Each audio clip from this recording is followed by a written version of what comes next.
Friends, ఇప్పుడే అందిన వార్త. టీడీపీ అభ్యర్థిపై వైసీపీ నేతలు దాడి, తీవ్ర కోపంలో ఎన్నికల కమిషన్. ఈ విషయాలన్నీ తెలుసుకునే ముందు వీడియోని పూర్తిగా చూడండి. అప్పుడే మీకు పూర్తిగా అర్థమవుతుంది. అదే విధంగా చాలా మంది సబ్స్క్రైబ్ చేసుకోకుండా వీడియోని చూస్తున్నారు. దయచేసి సబ్స్క్రైబ్ చేసుకోండి. సబ్స్క్రైబ్ చేసుకోవడం వల్ల నేను చేసే ప్రతి వీడియో అప్డేట్ మీకు ముందుగానే నోటిఫికేషన్ రూపంలో వస్తుంది.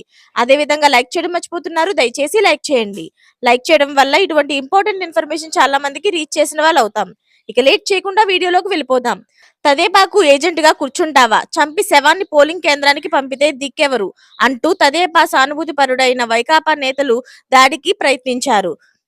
తిరుపతి జిల్లా సూలూరుపేట నియోజకవర్గం పేలకూరు మండలం చిలుకూరు గ్రామానికి చెందిన సన్నారెడ్డి వేణురెడ్డిని సోమవారం జరగనున్న పోలింగ్ లో తదేపా అభ్యర్థి నెలవాల విజయశ్రీ తరపున ఏజెంట్ గా నియమించారు.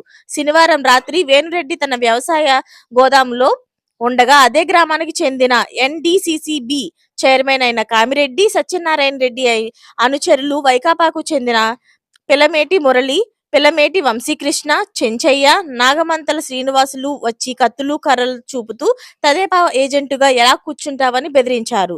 సత్యనారాయణ రెడ్డిని కాదని ఇక్కడ నీవు బతకగలవా అంటూ దుష్భాషలాడారు. నిన్ను ఇక్కడే చంపి శవాన్ని పోలింగ్ కేంద్రానికి పంపిస్తే దిక్కెవరు అని బెదిరింపులకు దిగినట్లు బాధితుడు ఫిర్యాదులో పేర్కొన్నారు. ఎన్డీసీసీబీ చైర్మన్ ఆయన అనుచరులతో ప్రాణహాని ఉందని ఆర్ఓకు నిర్ణయించుకున్నారు. ఇలాంటి లేటెస్ట్ అప్డేట్స్ అన్ని మీరు ముందుగానే పొందాలి అనుకుంటే ఛానల్ ని సబ్స్క్రైబ్ చేసుకోండి. అలాగే పక్కనే ఉన్న గంట సింబల్ ని క్లిక్ చేయడం మర్చిపోకండి. Thanks for watching friends.